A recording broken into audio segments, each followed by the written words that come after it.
I was studying in the living room, and I heard on the radio, and I was, of course, surprised and shocked to hear about it. I went outside to see whether anyone else was too, and surprisingly, quite a few people came outside. So we were just flabbergasted that why would they do that? Why don't they leave well enough alone? We were looking at each other and we felt really helpless and not knowing what was going to happen, but had no inkling that it would affect us, but it certainly did. Well, right away, I felt they were very cool toward us, the Japs. I felt uncomfortable, and most of the teachers, they kind of ignored it. They didn't want to bring up the topic or anything. So I'd like to think that there was something beyond their control and that they felt bad about it, but I don't know how true that would be. Some of the teachers might have thought, well, we'll get rid of the Japs. I don't know how long we went to school before that mandate came out. We had to cross a number of streets and railroad tracks and what have you. And I think it was beyond our curfew mileage, so we couldn't go to school. Yeah, first it came out in the Life magazine, and then Japanese people in Washington were saying, oh, how sad, that's too bad, and then lo and behold, the mandate came to us, say that we were going to be evacuated, and holy smokes,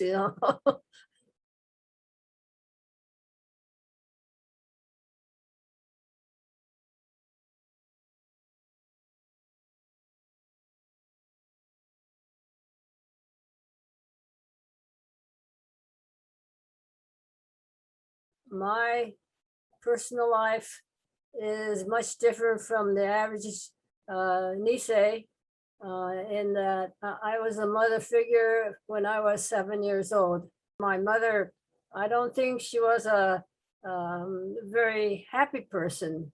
In fact, she was a hypochondriac. Say, oh, my arm hurts and I need to go to bed. So that left me to do all the things that had to be done. And so I became the mother figure and I took care of my brother. And that was one of my desires, to go to college outside. But my father said, no, you can't go. Oh, I mean, I can't go. And I knew why, but I never got to go. Well, who's going to take care of my mother? Important, and who's going to take care of my brother? So there I was. I mean, I knew why.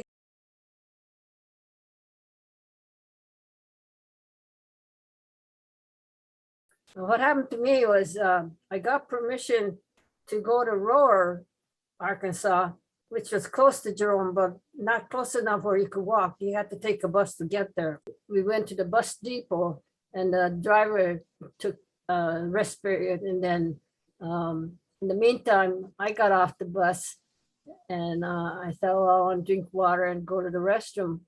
Well, when I got to the faucet, it says BLACK, and over here is WHITE, so the black and white. So I didn't know which I was, so I drank out of the black faucet. And then the same thing happened in the restroom, So anyway, I acted like I was black. I looked at that in the back of the bus, it says black sit in back and white sit in front. So I didn't know where I fit. So I started walking past the bus driver, and I was on the middle part of the bus, and the driver is looking at the mirror in front of his steering wheel, and he says, hey, you, so I looked around, I was the only one passenger there. And I turned around and I pulled to myself, are you talking to me? He said, yeah, you. So he says, where are you going? And I said, I pointed to the sign that says Blackstone, I'm going there. He said, no. He said, come sit behind me. So I looked at him and said, you want me to sit behind you? And he said, yeah. So I did that. Then I found out that in order for the people to get on the bus, You have to get out to the highway and you go stretch your arm and flag the bus driver to stop because you want to get on the bus. Well, when that Black people did that, he would open the door, he would stop the bus, and he would mutter, these goddamn blacks, you know. Well, he didn't say blacks, he said the N-word. And he did this multiple times, every time those people got on. But when the white people got on, he never said anything.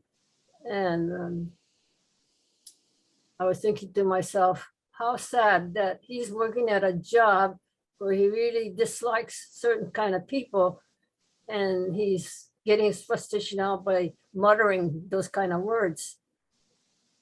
So I really got an exposure of what the Southern people really have to put up with.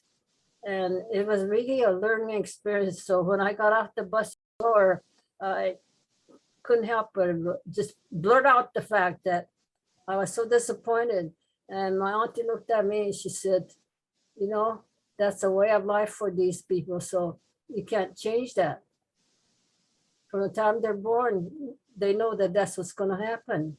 And I said, that's so unfair. She said, yes, it's unfair, but it's something we cannot do anything about. So there I was. And so on the return trip, I just kept my mouth shut and I just kept shaking my head. And I said, oh my gosh, here we go again. In our own United States, that was happening. So it's just too bad. But I think it still exists today too. Those people don't really understand what we went through. Having to give up everything we owned and just carry whatever we needed or wanted. And that was it, and start life anew. And like the farmers had crops in their field ready to be picked. They had to leave that. They lost all that income. And people who worked for someone employed, I mean, they don't understand all the hardship that we had to endure. We managed, but when people say we had a good in camp, they got another thing coming. We try to make it livable.